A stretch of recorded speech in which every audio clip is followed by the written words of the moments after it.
Isipin mo ito, mga bro. Isang maliit na island nation, pero milyon-milyong kilometro ng karagatan ang kailangang bantayan. Paano mo paprotektahan ang soberanya mo kung kulang ka sa barko? Ito na mga bro.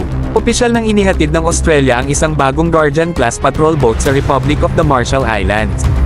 Ang barko, na pinangalan ng RMIS Gelmate, ay formal na na-transfer sa isang seremonya sa Western Australia. Hindi lang ito simpleng turnover ng barko, kundi isang malinaw na pahayag kung gaano kaseryoso ang usapin ng maritime security sa Pacific region. Ang Guardian class ay dinisenyo talaga para sa ganitong misyon. Matibay, may sapat na range, at kayang mag-operate ng matagal sa dagat. Hindi ito pangdigmaan na barko, pero perpekto ito para sa maritime law enforcement at presence patrols. Sa madaling salita, ito ang tipo ng barkong swak sa pangangailangan ng maliliit na bansa na may malalaking karagatan. Para naman sa Australia, malinaw ang mas malaking larawan. Ang pag-turnover ng RMIS Gelmate ay bahagi ng long-term Pacific Security Strategy ng Canberra. Sa pamamagitan ng pagbibigay ng patrol boats at suporta sa mga island nations, pinapalakas nila ang regional stability at binubuo ang network ng partners sa Pacific.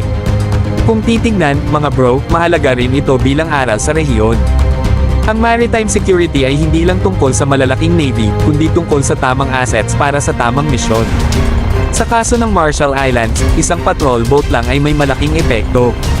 At sa mas malawak na konteksto, pinapakita nito kung paano binabago ng cooperation at strategic partnerships ang balanse ng seguridad sa Pacific. Sana, mga bro, mas marami pang ganitong hakbang na magpapatatag sa kapayapaan at kaayusan sa karagatan.